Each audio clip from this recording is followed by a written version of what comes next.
من المهم جدا انك تكون عارف امتى آلة الجر بتتغير. ما ينفعش ان انت تفضل ماشي كده راكب الموتوسيكل عادي وما بتقدرش تعرف اذا كانت آلة الجر دي شطبت ولا لسه، وتستنى لما الجنزير يقع منك مرة واتنين وبعدين تروح لميكانيكي. تمام. وبعدين بقى تكتشف ان الميكانيكي يقول لك ده آلة الجر دي شطبت وعايزة تتغير. لا، ده كده كلام مش صح. ليه بقى؟ لان انت عشان تستنى للحكايه دي ممكن في وقعه الجنزير الاولانيه والتانيه دي يحصل معاك مشكله. خلاص كده.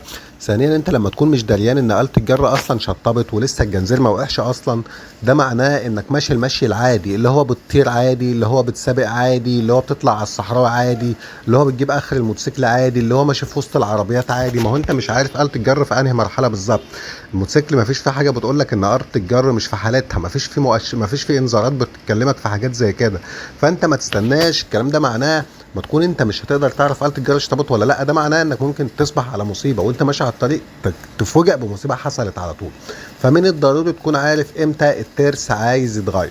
هديك مؤشر دلوقتي هيعرف لك ان الترس عايز يتغير لا محاله لا محاله. حتى لو انت هتمشي عليه برضو مهم تكون عارف، لان انت لما تكون عارف ان آلة الجر مشطبه وماشي، غير لما تكون انت مش دريان اصلا وماشي المشي العادي. ما تكون عارف انها قربت تتغير فبتحرش شوية، ما بتعليش سرعتك، ما بتخشش سباق، ما بتجيبش اخر بكرة البنزين، ما بتروحش مسافات بعيدة، او بتمشي معاك عدة جاهزة ان ممكن الجنزير يقع، او بتمشي على الهادي لربما الجنزير يقع عشان الدنيا ما تطرش وتتفرتك معاك برضو. فانت ممكن تمشي عادي لو آلة الجر مشطبة، انما مهم تكون عندك معلومة ان آلة الجر دي محتاجة تتغير.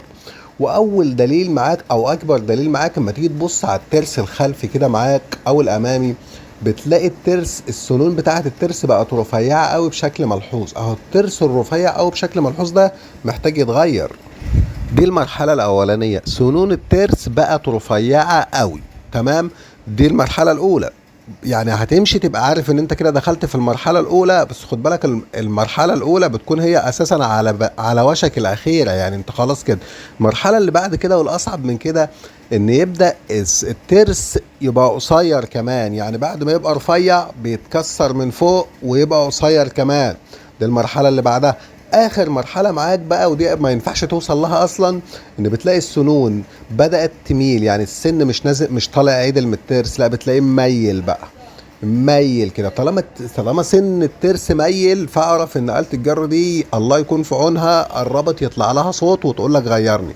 ما ينفعش توصل لمرحله ان ستروس آلة الجر ان سن الترس يميل منك، ما ينفعش تمشي عليها اصلا خالص.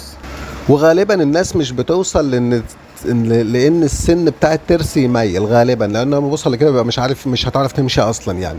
انما تبدا في المرحله الاولى وهي ان السنون بتاعه التروس رفيعه. دي المرحله الاولى. هنا غير على طول يا ريس، ما تستناش، لان خد بالك ان الترس بعد كده بيتكسر من فوق وبيميل في لحظه واخد بالك، ما بياخدش وقت بقى. انت طالما السن بتاع الترس بقى رفيع فخلاص كده المرحلة الجاية، ودي بتيجي على طول ورا بعضها. المرحلة الجاية أو المشوار اللي بعده عادي تبص تلاقيها راحت مقصوفة أو متنية في مشوار واحد.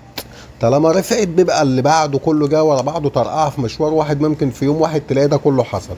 فطالما وصلت لمرحله رفع السن زي ما انت شايف كده، غير على طول يا غالي، وما تستناش لما يعطلك على السكه او يعورك.